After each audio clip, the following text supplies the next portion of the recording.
Chapter 22, Second Random Summon Game, 2. Whoosh! A bright light enveloped the area. An unfamiliar silhouette started to take shape. The summon revealed itself with a bang and a shockwave. Crackle! Bangull! Something shrieked and flew toward Lloyd. He quickly reached out to save it from hitting the ground. Her skin felt plush in his hands. What kind of summon partner is this? Lloyd quickly checked to see what it could be. Bangull. Huh? She was plump and about 4 inches long.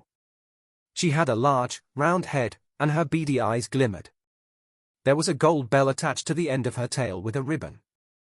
A snake. Yes. The new summon partner was a snake. She's so strangely proportioned. Lloyd wasn't making fun of her appearance. He was simply making an objective observation of his new friend, whose body and head were of equal size. Are you really a snake? Bangull. She noted in the affirmative. Her expression was quite coy. Then he remembered something. So, he asked, is your name Bangull? Bangull. B.A. Bangull. Bangull nodded once again. Lloyd was right. Well, it's nothing surprising for a creature to yell out its name. That famous yellow cartoon character did the same, yelling Pika Pika. That helped him to better understand the relationship between the summoned creatures and their language. Lloyd stared at Bangull. A short, equally proportioned snake.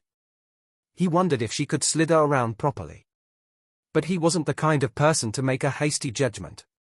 He had already experienced Padong. That taught him that he must not judge summons based on their looks. Hey, Bangull? Bangull? Do you have a manual or something? B.A. Bangull? Bangull. Lloyd was skeptical, but she really did have one. Bangull opened her mouth wide. There was a bag inside. He opened the bag and found 10 sets of sunflower seeds and a neatly folded note. Lloyd read it carefully. Bangull User Manual. Bangull is a lovely rattlesnake. Please show her love and care. Bangull will give her utmost loyalty to you, her master. A summon partner is not only your companion animal but also your family, so please don't neglect them. Bangull can change her size by eating one of the enclosed sunflower seeds. Red sunflower seed, Bangull grows to gigantic proportions. Effective for maximum of 12 hours. Blue sunflower seed, Bangull shrinks back to a smaller size. Feed this to Bangull before the 12-hour limit is up. Bangull will be dehydrated if she goes past the 12-hour limit without eating a blue sunflower seed. She will automatically shrink back to her small size, but she will not be able to grow gigantic for the next 24 hours. One set of each color of sunflower seed costs 1 Rp. Bangull can use a wide range of skills while she is gigantic. Bangull's skill log. Chomping dirt, LVL, 1. Accelerated dirt digestion, LVL, 1. Steel dung launcher, LVL, 1. What? Dirt chomping? Accelerated dirt digestion? Steel dung launching? Lloyd's mouth hung wide open in disbelief when he read Bangull's skill log. It was dumbfounding.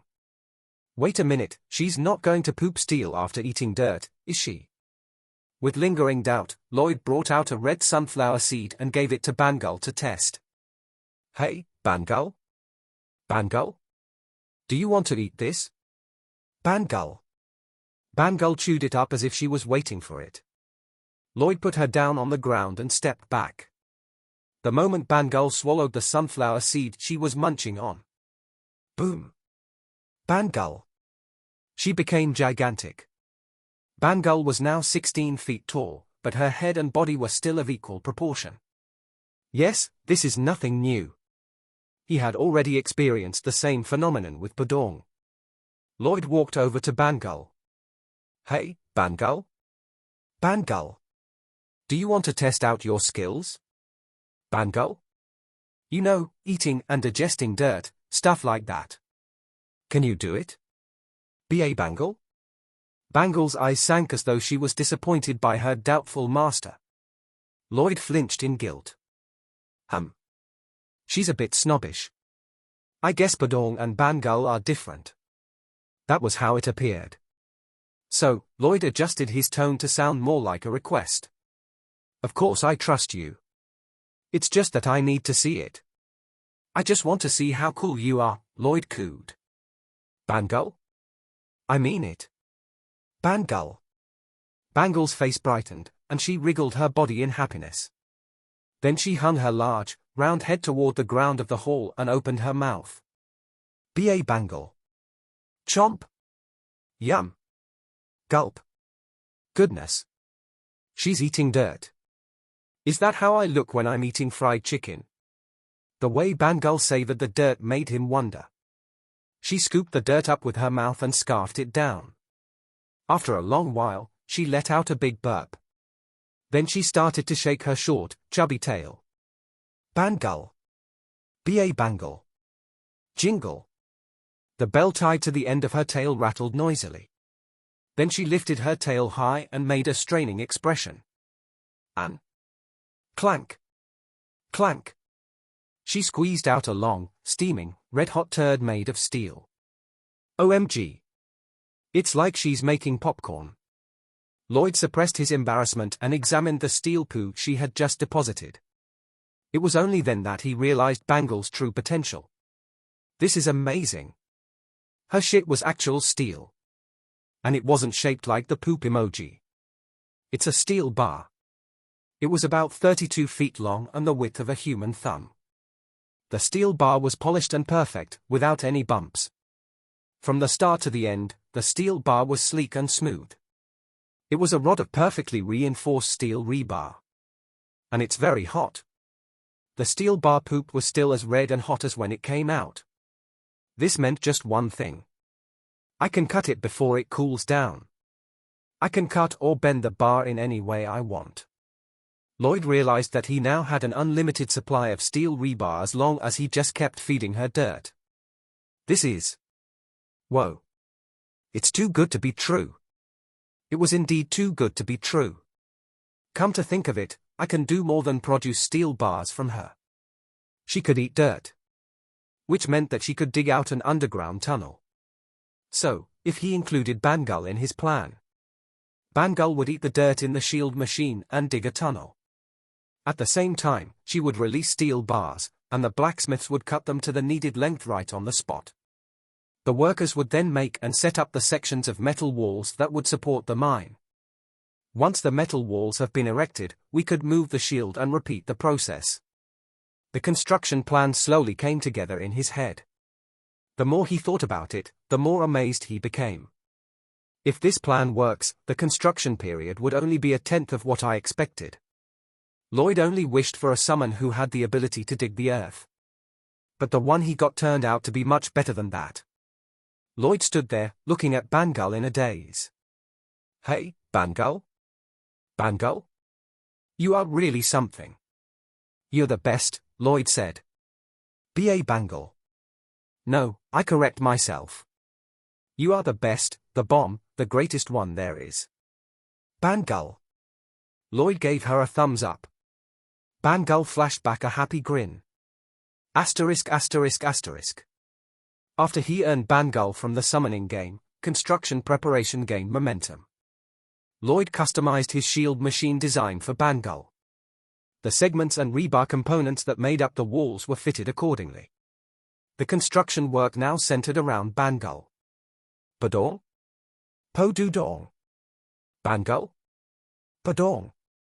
B.A. Bangal. To Lloyd's relief, Padong and Bangal got along very well. The fact that they were a snake and a hamster combo worried him, but he realized that he was mistaken.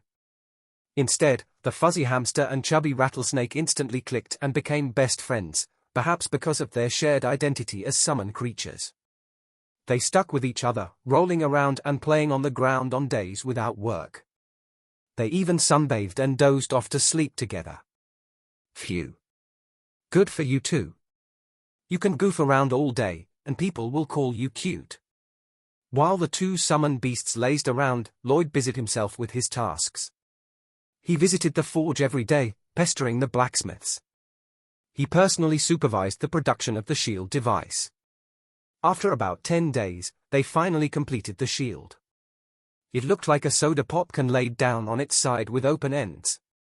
Its diameter was about 10 feet, and its front area was reserved for Bangull.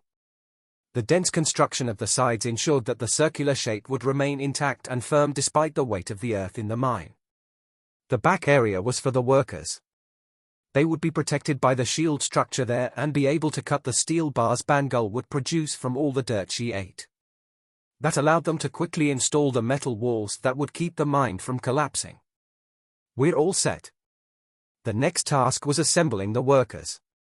A group of blacksmiths to cut and shape the hot steel bars underground. An army of civil engineers to push the shield device forward while supporting the blacksmiths.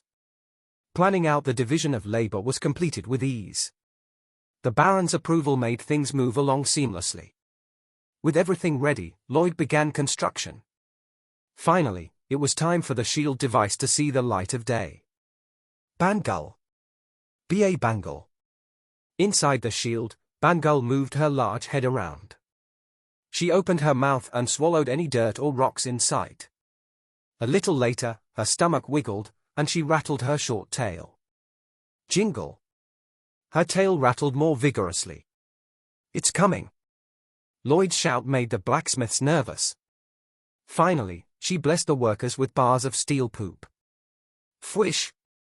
The red-hot steel bars flew into the air. Hurry up before they cool. Javier! Lloyd shouted. At his goal, Javier moved quickly. He removed his coat and drew his sword. Swish! The long blade shone as coldly as Javier's face. He wielded the sword like a bolt of lightning, splitting the hot steel bars. Swoosh! Javier the expert swordsman slashed down at the scorching bar with all his strength, and cleanly cut through it. However, there was more. Hey! You're cutting the correct lengths, right? Lloyd yelled. Of course. Swoosh! Swoosh! Slice! Slash! Slash! Javier's long sword brilliantly danced in the air. He sliced the steel bar ruthlessly. In the original Night of Blood and Iron novel, Javier's sword struck down powerful enemies with ease. But now he brandished his sword to slice up the metal poo of a summon partner.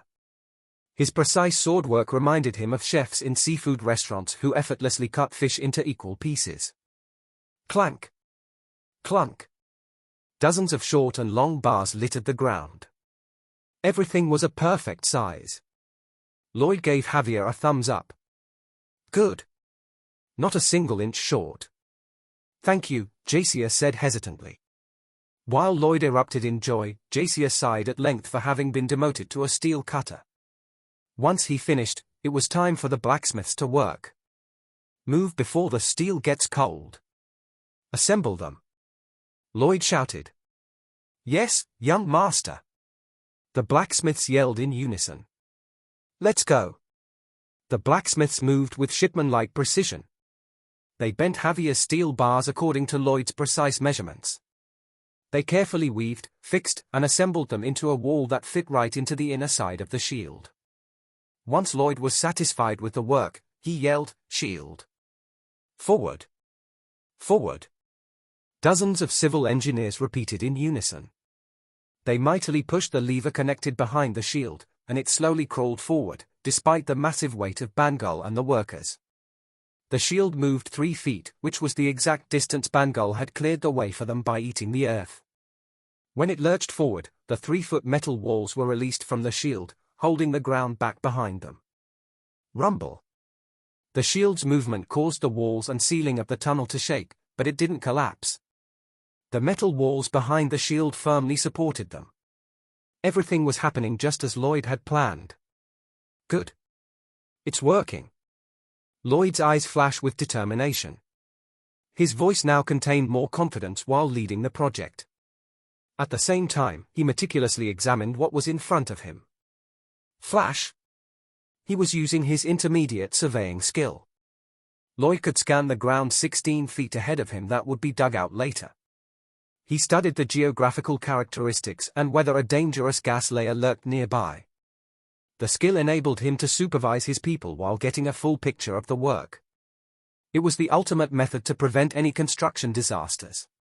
His eyes boasted the capacity of modern seismic prediction monitors and reflective imagery for observing underground construction sites. "Okay, people," yelled Lloyd. "Let's keep up the momentum. Go, go, go." The workers enthusiastically replied. "Bangull!" shouted Bangull. The yells of Lloyd and his people, along with Bangull's booming exclamation, rang loud in the underground. They burrowed deeper into the mountain. The construction went quickly. But no one suspected what waited for them at the end of the tunnel.